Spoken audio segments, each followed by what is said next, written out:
Welcome Inside Appalachia. I'm Glynis Board. This week, our show is all about airplanes. Did you know there used to be a load of small airports across central Appalachia? There was a day when airplanes made a world of a difference here. It took 15 minutes to fly, where it would take you almost 7 hours on a train and nearly as long by car. We'll take a flight with the one and only Chuck Yeager, who broke the sound barrier back in 1947. He says he could stop flying at any point and not miss it. I can walk away from airplanes today and it doesn't make any difference to me. I got other things to do like fishing, hunting, and... Why still fly?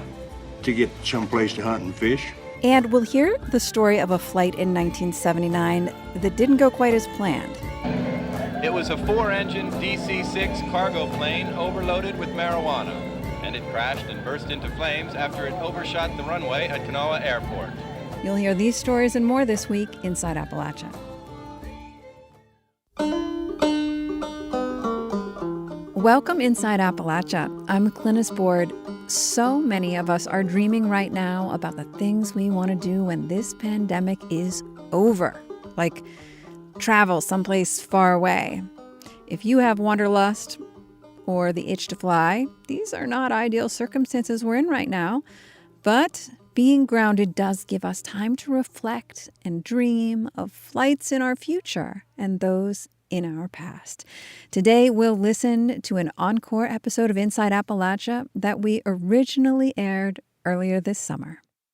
I grew up on an Appalachian airfield. My parents had a flight school there, so many of my actual literal dreams are set on the tarmac of the Marshall County Airport in West Virginia.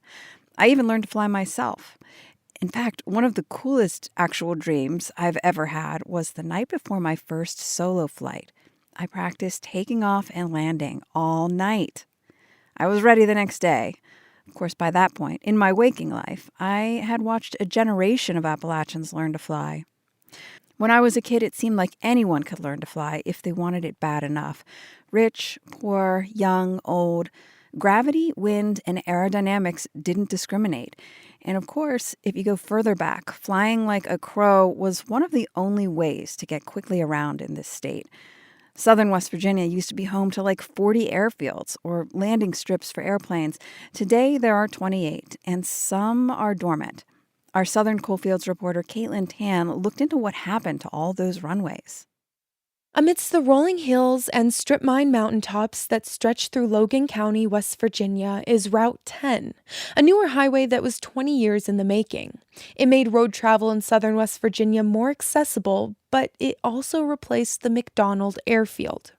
And like most airports in the coal fields, the McDonald Airfield is but a faint memory, recalled only by a few who used to fly there. We loved our little airport, and so we always took good care of it. That's Andrew York, a professional pilot from southern West Virginia. He actually learned to fly at McDonald Airfield in the 90s. It was known by locals as Taplin Airfield for its proximity to the unincorporated town of Taplin. It always looked good in the spring and summer and the fall. It was always nicely mowed and trimmed, and we'd have cookouts, and it was a throwback airport. It was nothing new there. York's grandfather, Ed Silvarni, a legendary World War II fighter pilot, helped found Taplin after the war. And at that time, Taplin was a big deal. Even JFK flew in there. The sun does not always shine in West Virginia, but the people always do. And I'm delighted to be here. And actor Lorne Greene, who played Mr. Cartwright in Bonanza, also flew into this small Logan County airport. In fact, local airfields popped up all across southern West Virginia in the 1900s. At least 12 were opened between the 1930s and the later 1960s. They were used as training facilities, military fields, and as a way to get around West Virginia. Merle Cole says it revolutionized travel in the Mountain State. Cole is the marker program officer for the Raleigh County Historical Society, meaning he researches potential historical sites. And lately, he's focused on 2 airfields in the region. He says in the 1930s, from Bluefield to Charleston, it took 15 minutes to fly, where it would take you almost 7 hours on a train and nearly as long by car. But much like Taplin, many of these airfields have disappeared. They've been replaced by highways, strip malls, even the forests have overtaken a few. There aren't many people left who still know the history of these tiny airports, and very little history was written down. Like so much else tied to the once prosperous coal towns throughout Appalachia, many of these stories have been forgotten with time. But Cole says the airfield history that we do know is partly related to the boom and bust cycle of coal mining. Flying is an expensive business.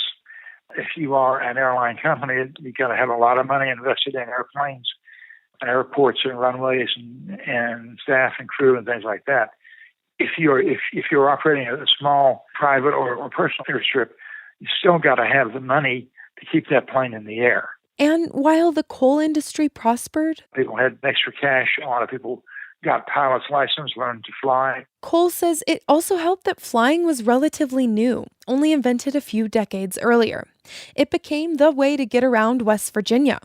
In fact, Andrew York's grandfather actually used his fighter pilot experience to work his way up from being a coal miner to flying coal barons throughout the region. If you're a coal president or you're in charge of a coal mines or something, my goodness, you don't want to drive, an hour and a half, 2 hours, depending on what part of the southern coal fields you're coming from. But you had all these little communities that had their, kind of their own airport, and it gave them access out of the coal fields. And although it was more efficient than driving, the topography still made flying difficult. To land a plane, one needs long stretches of flat land, something the mountain state, especially the southern coal fields, lacks. Runways have to be built either on top of flattened mountains or in flat land near the rivers, says Randy Collar. He's a pilot and airport inspector who travels across the country for his job, including West Virginia. Generally, they're shorter runways, and if they're built in a valley, it makes it extra difficult because there'll be fog in the valley, meaning it takes a while for the fog to lift out of the valley for the airport to be used. And the Taplin Airfield, remember that's the little Logan County airport, was listed as hazardous even while it was still open. It was about 2,600 feet of unpaved grass runway. For comparison, a typical smaller runway is paved and around 6,000 feet. Taplin was also in a valley and shaped in a curve, or what pilots call a dogleg, making it tricky to land, York says. You might be able to see some of the airfield, but not a lot of it, because you had a ridge between you and the airfield, so you kind of followed the river, a windy river. So you wasn't really flying straight to the runway. And then all of a sudden you get around that one point at Rich Creek, and bam, there's the runway. And then you would land. That's not normal, okay? Any pilot will tell you that's not normal. And a lot of West Virginia's old airfields were like that. But with the decline of the coal industry and along with it West Virginia's economy, Merle Cole says these airfields weren't used. When the coal industry started dying off in the 50s, the money went away and people simply didn't have the money to pay for their hobbies or their transportation in some cases. But the decline wasn't solely related to the coal industry. Randy Collar, the airfield inspector from earlier, says there's several other factors not specific to West Virginia. After World War II, there was kind of an upsurge in pilots because a lot of the veterans had access to the GI Bill and they learned to fly. And that generation of pilots is now dying out. Also, the opening of larger regional airports and more stringent regulations have made it harder for local operations to stay open, Collar says. But some communities hold out, hoping to one day reopen their airfields. One in Wyoming County isn't used much for flying these days, but it's still maintained for other reasons. I myself have walked at the airport or ridden my bike as a young child, and now I enjoy taking my kids up there as well. That's West Virginia native Leanne Biggs. She says the airfield is a long strip of empty pavement, much like a running track, great for recreating. We take long walks up there. My children ride their bikes, splash in the mud puddles, and just enjoy the scenery. Many of the airfields in West Virginia's coal fields have disappeared with time, taking with them much of the rich history. Some have turned into strip mines or chemical factories, others reclaimed by the forests. But there are some clues left behind. In Welch, there's a locked-up gate with an old metal sign that says Welch Airport. And driving along Route 10 in Logan County, there's a turnoff that's called Airport Road. It takes you to what's left of Taplin Airfield, an overgrown field lining the banks of a windy river, offering a glimmer of what it once was. For Inside Appalachia, I'm Caitlin Tan.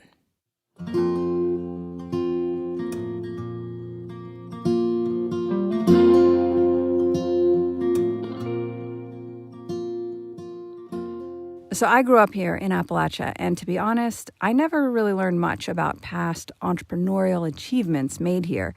But I've come to find out there's actually a rich history of innovations and heroes.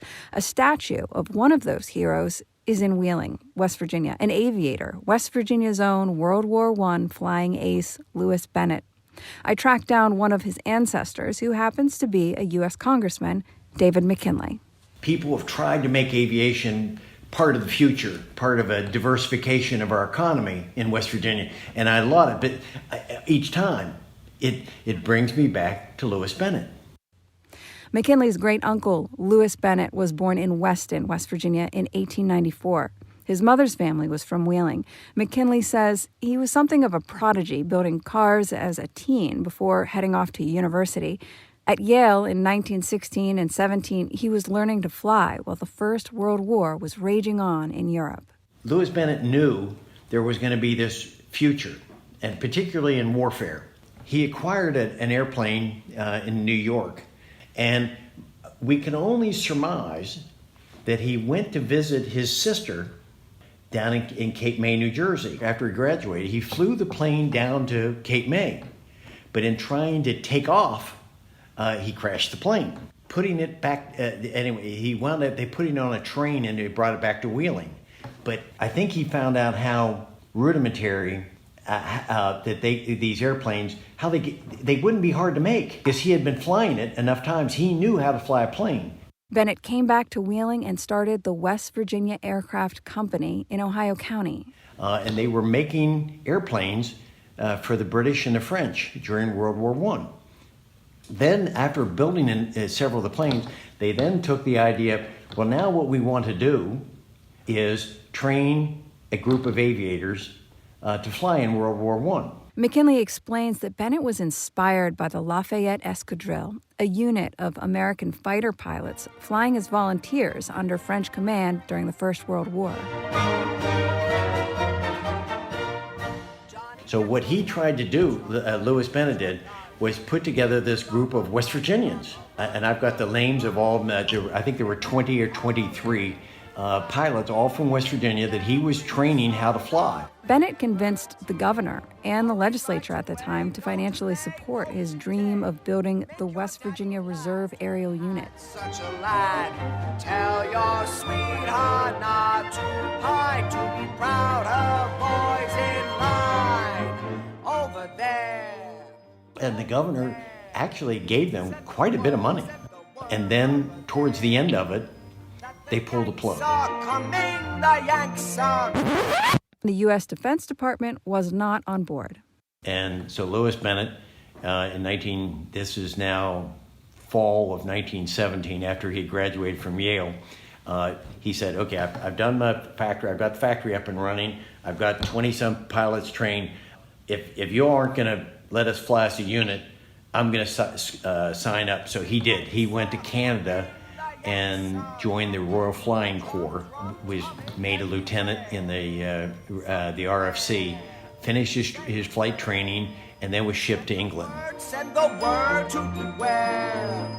We'll be over. We're coming over, and we won't come back till it's over there.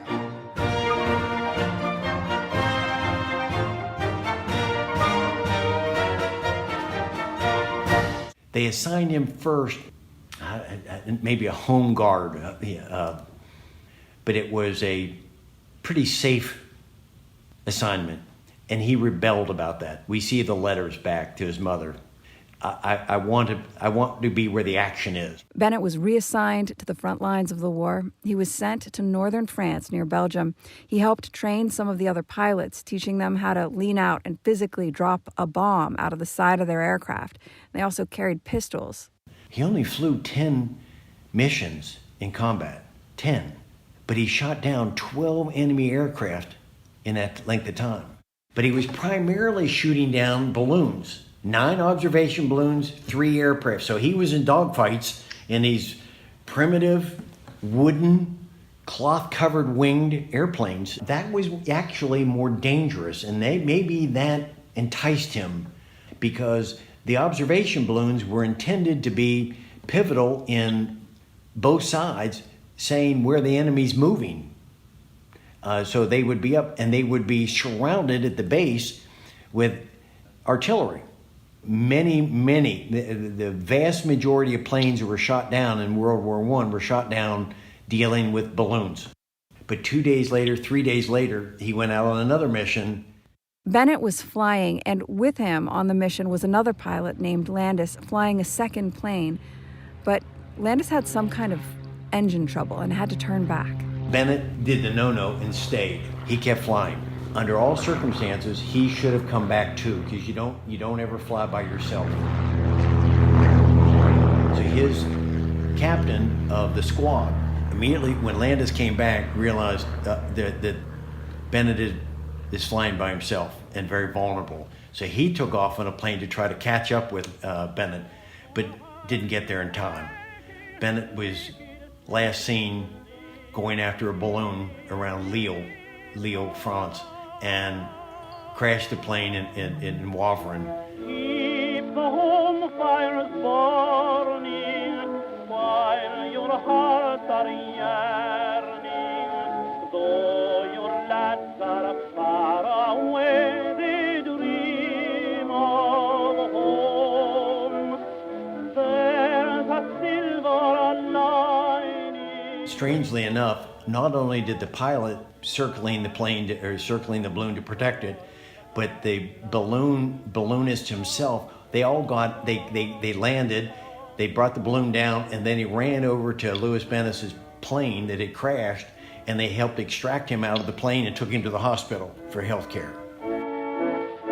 Overseas there came a pleading, help a nation in distress.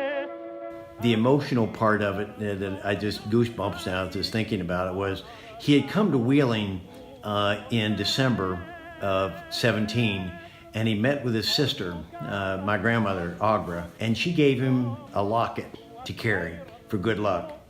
And there in the hospital, this makeshift hospital, they talked about how he called out to his mother and his father, and then in his hand was the locket, and then he died. Keep the home fires burning while your hearts are yearning. Though your lads are far away, they dream. McKinley himself would one day travel to Germany to visit the family of the balloonist who Bennett died trying to shoot down. That German balloonist actually wrote to Bennett's mother after the war, describing his encounter. I had the opportunity to admire the keenness and bravery of your son. For this reason, I should like to give you the following short description of Lewis's final battle. I had been up several hours observing, and I was at a height of 1,000 meters. Over the enemy's front circled continuously 2 hostile airplanes. I immediately gave the command to my men below to haul in my balloon. When still about 300 meters high, I saw another German balloon plunge to earth, burning. At the same moment, I saw the hostile flyer come toward my balloon at terrific speed, and immediately defensive fire of my heavy machine rifles below and of the anti-aircraft guns began. But the hostile aviator did not concern himself about that. He opened fire on me. I saw a gleaming fire of missiles flying toward me, but fortunately was not hit. The hostile machine was shot into flames by fire of my machine guns. The enemy aviator tried to spring from the airplane before the latter plunged to the ground and burned completely. I hope that the foregoing lines, a memorial to your son, will be received by you living. He was my bravest enemy. Honor to his memory, with respect, Emil Merkelbach. He was buried there with full military honors. Now think about it. You have to understand so the Germans gave him full military honors when they buried him because he had been so valiant. They all knew who he was, and they knew every time when they see his plane up there, this guy was this guy was good. Bennett was buried in Europe, and word slowly got back to his mother, Sally Maxwell Bennett. She was home, by the way, coping with the Spanish flu pandemic. She was crushed by the loss. So she spent a disproportionate amount of time towards the end of the war trying to find him. Was he in Wavrin? Was he in Lille? Was he in Belgium? And they finally figured out with working with the Germans where he was. But then the French stepped up and said, we don't think he should be extracted and sent back to America. There were some funny rules about that during the war. My grandmother is just like many of us, are pretty persistent. She waited till nightfall and got some local people from Wavrin, and they physically dug him up. And they identified him by the ring on his hand. In gratitude for the help of the local village, his mother actually had a church built to commemorate her son with a small monument next to it. And for the next 6 years, she actively sought to memorialize her son across borders and continents, including the commissioning of a statue of an aviator with wings titled Ready to Serve, which stands today in Wheeling.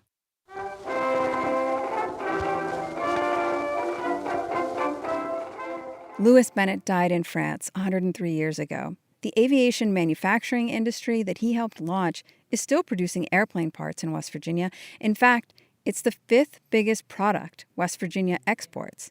And McKinley says his ancestors' story continues to inspire him to grow that industry here in the Mountain State. We've advocated it. I've had numbers of meetings with Bombardier, with Lockheed, Pratt & Whitney. I've been there to talk how we can continue this. I applaud what Jim Justice is trying to do in trying to expand that as part of our diversification of our economy in West Virginia, our workforce, that we see that the potential with that. So all in all, it just makes sense, doesn't it, that we keep trying to work in aviation? West Virginia exports more than $150 million of airplane parts every year. The work they're doing is innovative. Much of it includes repurposing decommissioned plane parts. These elements were made to last, and we are nothing if not smart and resourceful. And even now, as the global pandemic means less travel, West Virginia's role in the aviation economy may actually stand to be more resilient. Our associate producer Eric Douglas reports. Commercial aviation has seen a tremendous downturn because of the pandemic. People just aren't flying. But much of the aviation industry in West Virginia revolves around companies that fly their own airplanes.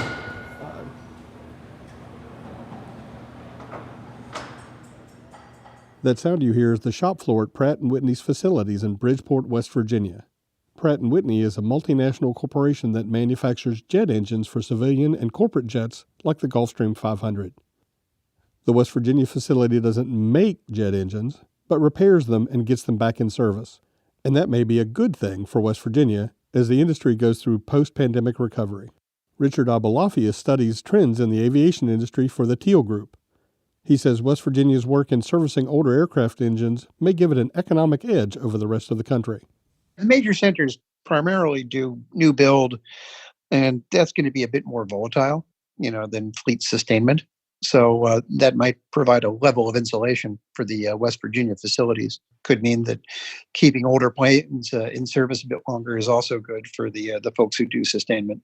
20 businesses in West Virginia provide materials, make airplane parts, or service engines and airframes for the aviation industry.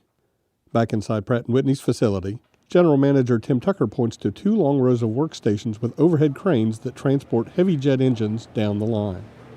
There's a dull roar, but apart from the occasional clanging, it's quieter than one might expect.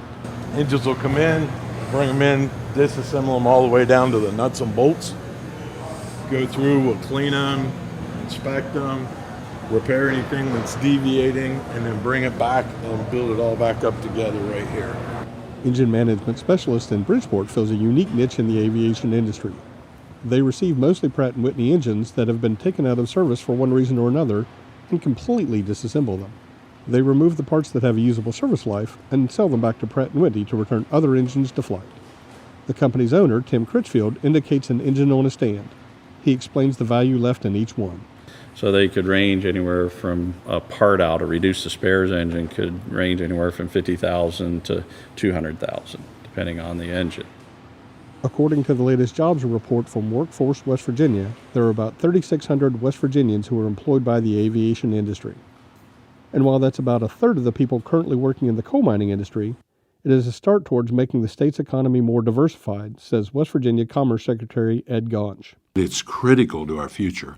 We've been an energy state. Coal's been important to us, still important, and I think will remain important. But what we're trying to do is construct an economy around some of these other industries. Gaunch says the aviation industry pays about $24 million in taxes, and each job in the industry has an average salary of $78,000. Despite those earnings, there aren't enough skilled workers to fill the positions, says Ruben Segura, the Deputy General Manager at Pratt & Whitney's Bridgeport facility. That's why we're getting the involvement with the high schools and universities and colleges, because we're going to have that resource available to us if we want to continue to grow. To work in the aviation manufacturing industry in West Virginia, workers typically need to go through an airframe and power plant course at a technical college or university. There are just 2 of these programs in the state. Next fall, Marshall University will launch a new associate degree program with Mount West Community and Technical College to certify technicians and keep West Virginia's aviation industry flying high. For Inside Appalachia, I'm Eric Douglas in Charleston, West Virginia. Since we originally aired that story, Marshall University has broken ground on its flight school at Yeager Airport. They recently received the first plane that will be used to train student pilots. As we were working on this episode, we asked you to tell us your first memory of flying in a plane. Terrell Webb lives in North Carolina now, but he spent many years as a public school teacher in Logan County, West Virginia, and he comes back to the Mountain State every few weeks to fly. Here's his story about how he first caught the flying bug. My first flight was in the summer of 1959. My great uncle was the manager of Tri-City Airport in Johnson City, Tennessee, and he arranged for my family and me to have a flight there with a friend of his who ran Appalachian Flying Service. And after that first flight, I was hooked. I got to sit up front next to the pilot, and it was just kind of like magic. All of a sudden, you're rolling down the runway, and then you're off and you're up into the air. We flew over Johnson City and circled around my great uncle and aunt's house, and got to see some of the sights there. And it's just a different view of the world from a couple thousand feet up.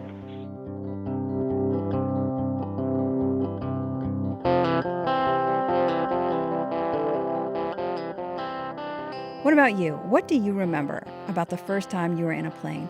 If you've flown, tell us what it was like to fly in Appalachia for the first time.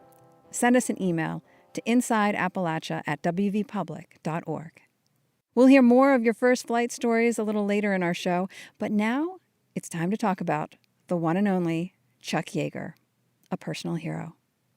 Now, I wasn't named after his plane, the plane that broke the sound barrier, but I grew up on an airport where a huge painting of Chuck Yeager's Bell X-1 hung. He named that plane the Glamorous Glennis after his first wife. Chuck Yeager is one of Appalachia's, nay, the world's most famous aviators. A West Virginia native, he was the first person to fly faster than the speed of sound in 1947. He was a character then, and believe me, he still is. He's 97 years old and recently posted on Twitter, "Chuck Yeagerism. Don't bring me problems, bring me solutions." Back in 2007, Chuck Yeager agreed to fly with Washington Post aviator Del Wilbur in the Sierra Mountains of California. Wilbur recorded this story, which originally aired on NPR.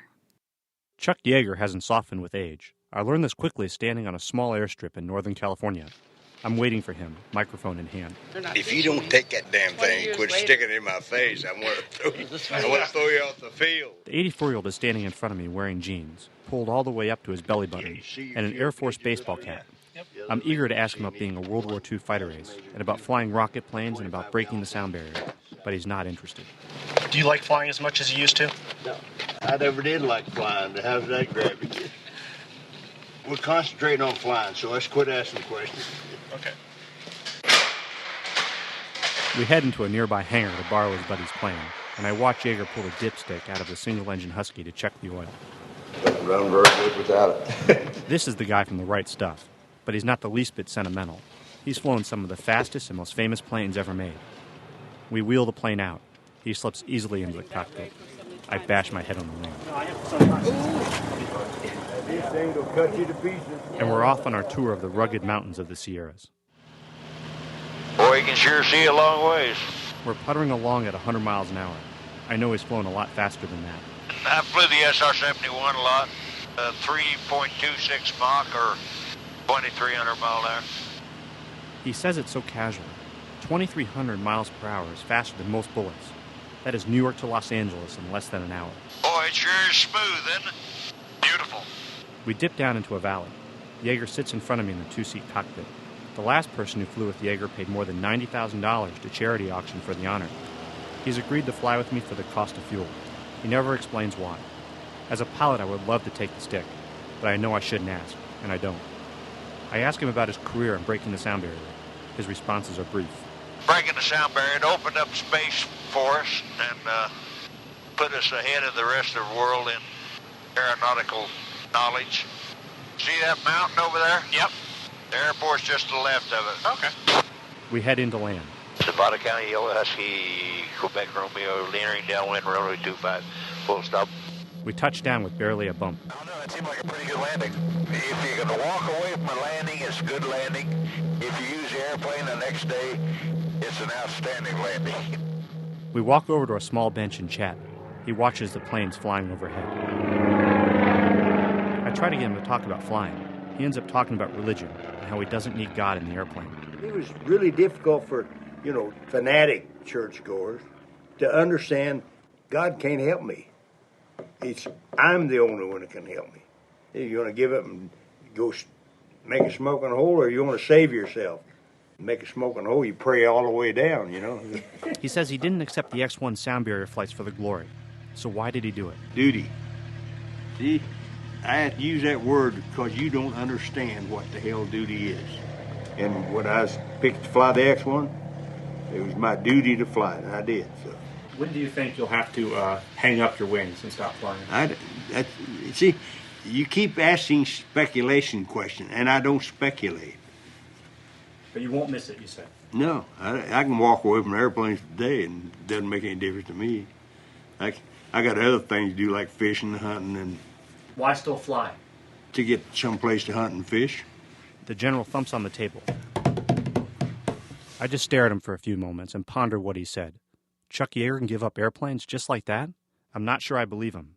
Later, I follow him into the parking lot. As he drives off, I read the license plate in the back of his family SUV. It says Bell X-1A. The Bell X-1 is the plane that broke the sound barrier. For NPR News, I'm Del Wilbur. Chuck Yeager's Bell X-1 broke the sound barrier, but it's worth noting that a less astute pilot might have died trying. So it wasn't the last iteration of the plane. Today, NASA and other organizations are working on the X-59, and one of the companies working on it is right here in West by God. And that plane, too, might just make history. So the amazing thing that Chuck Yeager did, he breaks the sound barrier, and he does it in an airplane that wasn't well designed to do that and nearly was killed, and he was just brilliant in what he did. That's Brian Joseph, an entrepreneur, scientist, engineer who lives in Wheeling. And they broke the sound barrier, realized what they had to change, and then that led to a series of X-planes. There were a bunch of X-1s, X-1A, X-1B, C, D, E. And then, since then, we've had many, many X-planes that do all kinds of things. Nuclear propulsion to ramjet engines. And we're up to now X-59. X-59 will be the world's first supersonic airplane that does not leave a sonic boom. We live in a world here that we're limited in speed because it's illegal in the US and most countries to fly beyond the speed of sound because it makes this enormous sonic boom, breaks windows, it's really awful. So that's been sort of our upper speed limit. But now with an airplane called the X-59, or also called the Quest, if this is successful, we will be able to fly airplanes at double the speed, get to places in half the time that we have been. Joseph has dedicated his professional life to reimagining and retooling old materials with new technologies. He founded and is president of Touchstone Research Laboratory, which is a lab that's also put Wheeling on the aerospace technology map. His role with the X-59 is to create the molds used to cast the carbon fiber parts for the plane. And fun fact, one of the key ingredients of the molds is Appalachian coal. All right, so since we're talking about groundbreaking or sound barrier breaking aviation in this episode, there's a historic plane ride we just can't not include. And it was groundbreaking, actually, literally groundbreaking, and it's become the stuff of local legend. Storyteller Bill Lepp told a version of this story back in 2008 at the Public Library in St. Albans, West Virginia. All right, I got time for one more here. This is my brother Paul's story. It's the first story he ever told in the Liars Contest, in the West Virginia Liars Contest, which is what started us and me into the storytelling world. So I've always appreciated this story. Paul Bunyan had his axe. King Arthur had Excalibur. I, poor humble West Virginian, have the monster stick. Now, the monster stick is my 9-foot surf casting rod, complete with 6 miles of brand new 50-pound test strand carp cord. It's the castingest outfit I ever did own. You have to understand, the monster stick has a patented 5-minute cast. You can usually cast, open your favorite beverage, and be about halfway through the can before the bait ever hits the water. You have to be real careful, even on a big river, if there's a wind behind you, that you don't cast all the way over and hang up in the weeds on the other side. So this one night, I was down at the Marmet Locks. I was doing a little bit of catfish fishing, and the night was really a fisherman's dream. There were fishermen lined up and down both sides of that river, and all those fishermen had their Coleman lanterns with them, and all those lanterns were lit. And most of those fishermen had their Coleman coolers with them, so most of those fishermen were lit. But it was going a little slow, so I thought I'd put a fresh hunk of rotten liver on my hook, and I reeled in. I was putting the liver on, and while I was doing that, I heard a droning noise coming down the river. Now, it wasn't really bothering me, so I didn't pay any attention to it. I went into that patented 5-minute cast, and just as I let loose with that cast, I saw what was making that noise. A DC-3 airplane was coming in so low over the river that it was pushing a wake. And right away, I realized what had happened. That pilot had seen all those lanterns going up and down both sides of that river. He was coming in for a landing. Well, he was headed straight for the Marmet Locks, and just in the nick of time, he realized his mistake and pulled out. Now, I say it was the nick of time, and it was for him. But it was too late for me, because it wasn't before the end of my line had wrapped a triple improved clench knot around the tail of his plane. Now, I don't know if you've ever been hooked to the tail of a DC-3 before, but I can tell you that things start happening fast. The next thing I knew, I was jerked up out of my shoes. I was staring at the pigeons on top of the interstate bridge. I started to reel as quick as I could. I got up over the top of that bridge. But then I did a dumb thing. I looked down. Now, I'm scared of heights, so I quit reeling, and I let the drag on that line take me all the way back down to the river. And just as my feet touched the water, I looked up. I saw the South Side Bridge looming large. Well, I started reeling like Bill Dance on a Casting for Dollars program. I got up over the top of that bridge. About that same time, that pilot got his bearings back. He made a right turn there at the old Sears Tower in Charleston, and that flung me out over the Elk River. Now, for those of you that aren't from Charleston, you might not know this, but there are no less than 5 bridges in the first quarter mile of the Elk River. I got up over the Boulevard Bridge, tipped the top of the Lee Street Bridge. That somersaulted me over the Summer Street Bridge, but there was no way I was getting over the Washington Street Bridge. And it was about that time that the fisherman caught back up with me, and I knew what I had to do. I straightened out my legs in front of me, and when I hit the top beam of that bridge, I just wrapped my legs around that beam, held as tight as I could onto the monster stick with both hands, hauled back, and set the hook. Well, that pilot felt the bite of that number 3 eagle claw, and he just shot straight up into the sky and then dove into the heart of the city. He was going in and out of buildings trying to hang me up. I had to play out drag as fast as I could. The fishing reel sounded like a cat caught in a fan belt. I was laying line all over the city. He almost hung me up on the KB&T building, but I got him turned just in time. And then he was coming straight at me. I had to start reeling. I had 6 miles of line all over the streets of Charleston. I was reeling as fast as I could. I was sweating so hard that cars going over the bridges turned on their windshield wipers. They thought it was raining. But I got him turned and headed toward the airport, and he disappeared behind the trees, and that's when the line broke. And I fell off that bridge and splashed into the river, and I was sloshing my way out of the water. I was feeling pretty bad for myself, but I did console myself with the idea that I've been a fisherman for a long time, and I've lost big ones before. And besides, even if I had landed that thing, I didn't have any place to mount it, so wasn't really that big of a deal. But as it turns out, that's not the end of the story, because you see, I had a buddy. He was working up there at Eagle Aviation that night. He said I was bringing that plane in for a perfect 3-point landing, and which made me feel pretty good, because I had never landed a plane before. But just as he touched down, that pilot wiggled his tail fin, and that caught my line up on the propeller of one of those National Guard C-130s. That's when the line broke and I fell back into the water. But it turns out that's not the end of the story either. And the trial's over, so allowed to talk about it. Now, it turns out that when that line broke, that plane had a whole bunch of extra momentum, and it shot right off the edge of the runway and crashed into Coonskin Park. Well, it turns out that plane was carrying about 6 tons of that marijuana stuff they were smuggling in from South America. And I don't mind telling you people this story, but I would appreciate it if you wouldn't tell my mother, because I don't mind her knowing that I'm hooked on fishing, but I would hate for her to find out that I spent a summer's night hooked on marijuana. Thank you very much. Bill Lepp is an award-winning storyteller and 5-time winner of the West Virginia Liars Contest. As he mentioned, his brother Paul actually wrote that tall tale, and most every tall tale has elements of truth. That one is based on an actual plane crash back in 1979. Here's some sound from WSAZ's news coverage. It was a 4-engine DC-6 cargo plane overloaded with marijuana, and it crashed and burst into flames after it overshot the runway at Kanawha Airport. It became known as the pot plane crash. To learn the full story, we caught up with West Virginia historian and the editor of Golden Seal magazine, Stan Bumgardner.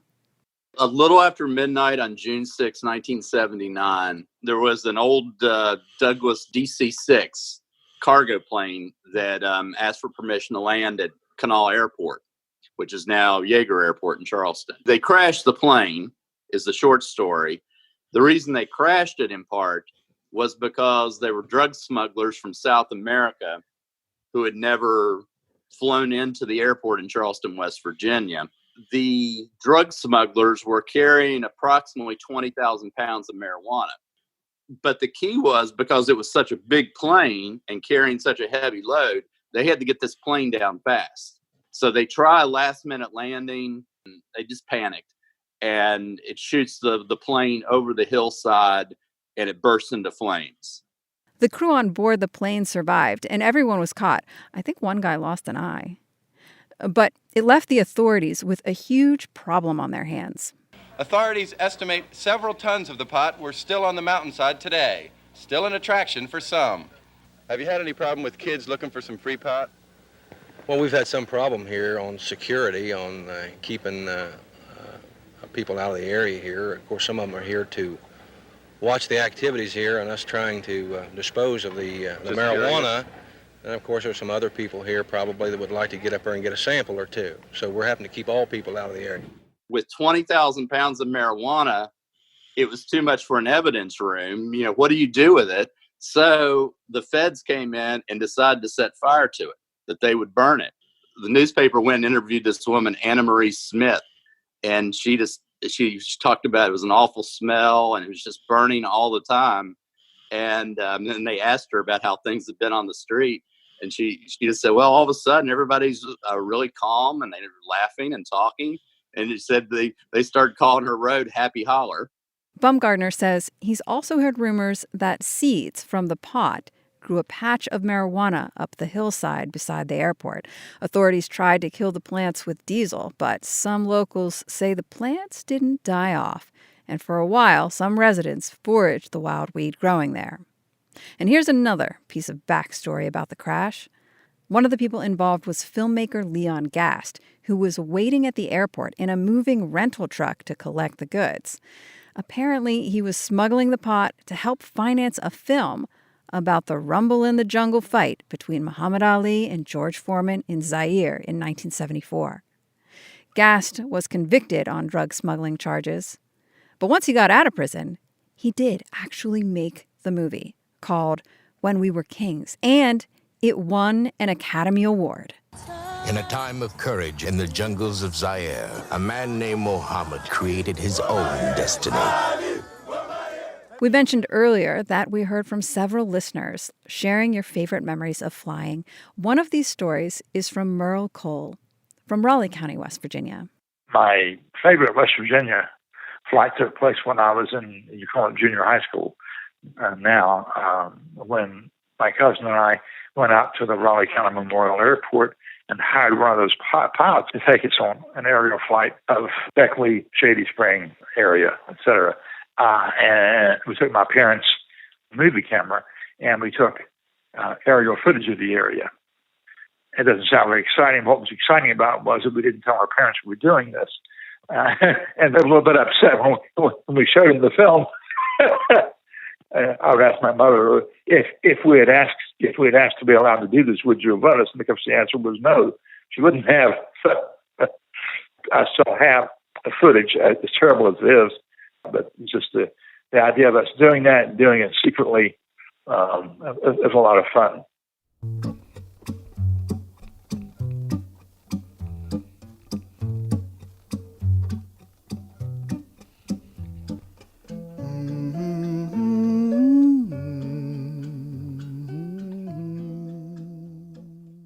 To close our show, let's hear one more of your favorite memories of flying.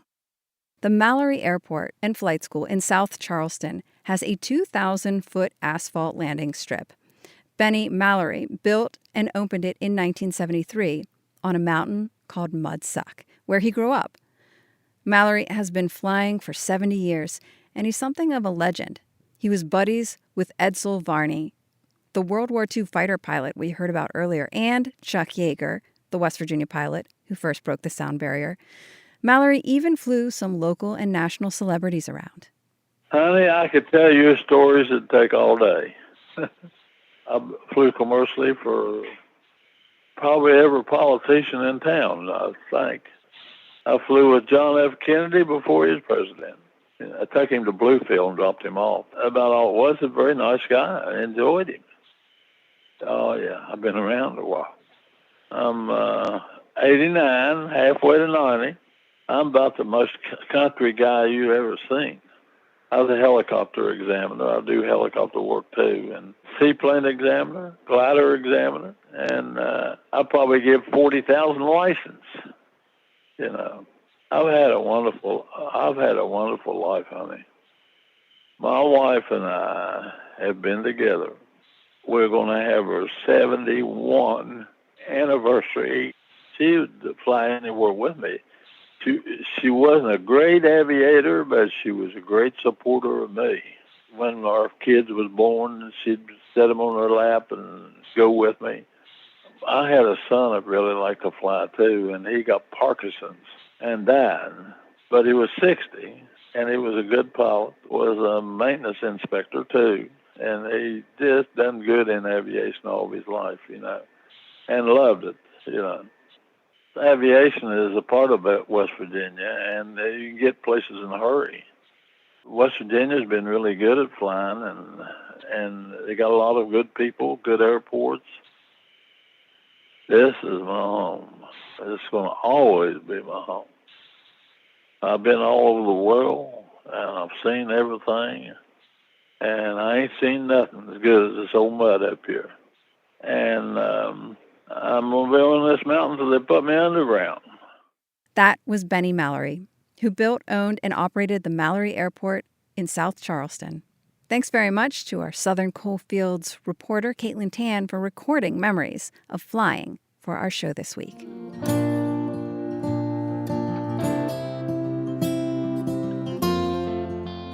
I mentioned earlier I grew up on a small public airport in Marshall County, West Virginia. Only kid I knew with a runway in the backyard and a constant giant spinning beacon for a nightlight.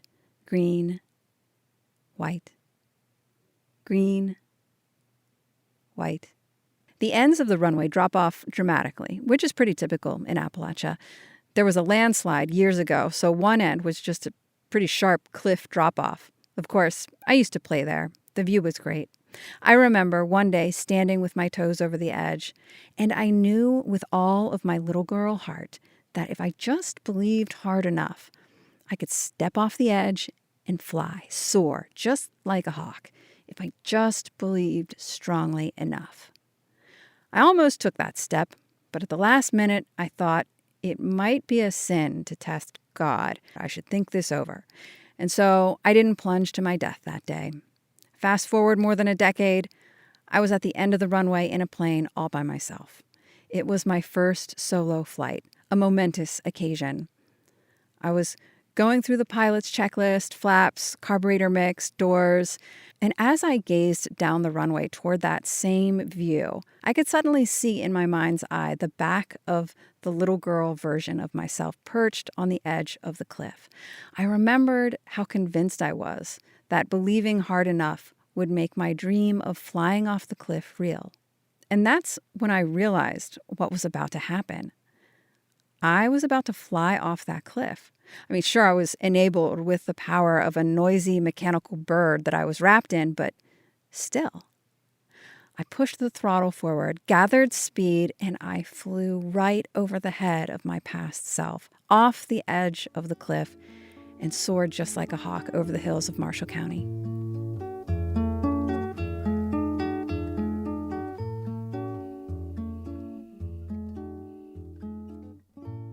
In that moment, I learned that, yeah, I could take off and land a plane, but perhaps more importantly, that belief really is that powerful, and that we're really only limited by the scope of our imagination and maybe our capacity for some patience. Till next time, thanks for joining us as we journey throughout Appalachia. Our theme music is by Matt Jackford. Other music this week was provided by Louis Bonfa, Anne and Elizabeth, Josh Woodward, and Marisa Anderson. Roxy Todd is our producer. Eric Douglas is our associate producer.